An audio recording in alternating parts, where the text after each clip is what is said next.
I learned with profound sadness and grief of the passing on of Father Emmanuel Ribeiro after a short illness.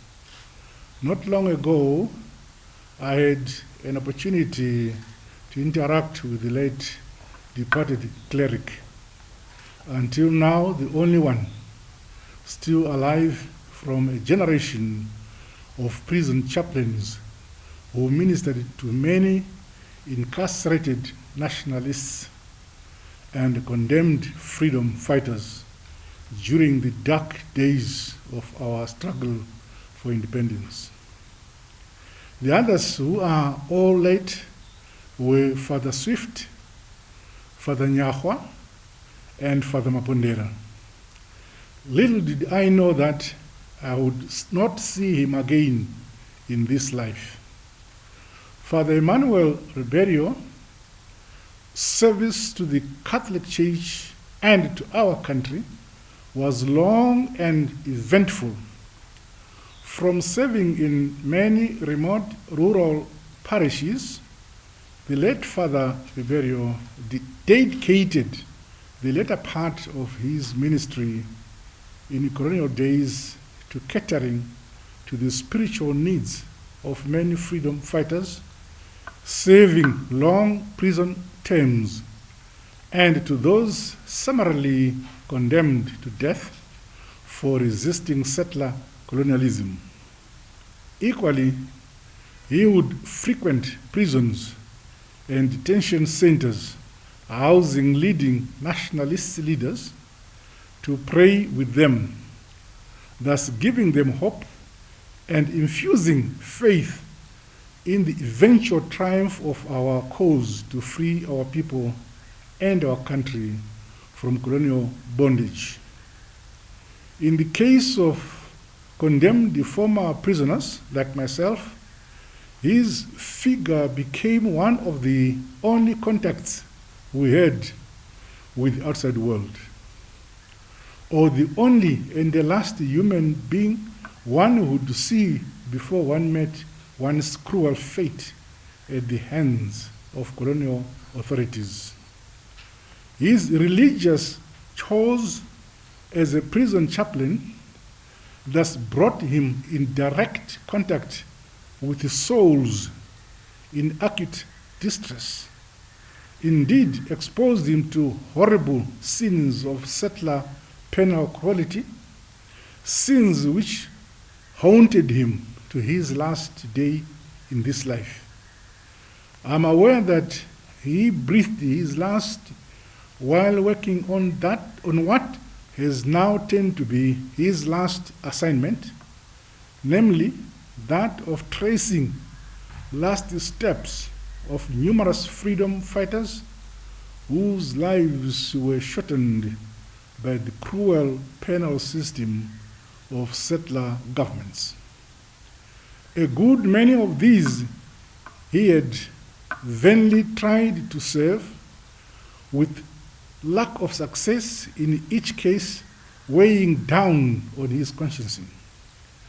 I mourn his passing on as one of the few lucky ones he was able to rescue from the gallows, a development which makes his demise particularly poignant and quite painful to me personally. He also worked with singular dedication on reconstructing the lives and the last moments of the famous Chinoi 7, including tracing their families across the length and breadth of our country. We owe him greatly for such key interventions which have gone quite some way in the reconstruction of narratives of our national struggle. His service to the cause of our freedom took many forms, including undertaking missions at great personal peril. Alongside late Sister Aquina, late Muven Mahachi, and Sekuru Tangwena, Father Ribeiro played a key relaying role which ensured late comrades Robert Mugabe and Edgar Zvanaitekere absconded to Mozambique for purposes of leading the struggle after the assassination of Comrade Herbert Chitepo, chairman of our party, then in exile. Until the attainment of independence in 1980, his commitment to the liberation struggle was unwavering. A devotee Catholic, Father Ribeiro was a great composer of numerous hymns which to this day animate many sermons in the church. We drew from his unmatched skills as a songwriter and an artist when we worked on our national anthem and the national flag. He did a lot more than singing. He was an accomplished novelist who wrote in one of our national languages under the then Rhodesia Literature Bureau. Alongside late Archbishop Patrick Chakaipa and the late Solomon Mutsairo, Father Ribeiro blazed the trail in employing national languages for creative writing. It spoke highly of him as an author that his flagship novel, Muchadura, became an abiding set book in schools. Today, we mourn the passing on of this man of many talents. On behalf of the party, ZANU-PF, government, that of my family, and on my own behalf, I wish to express my deepest heartfelt condolences to the Ribeiro family.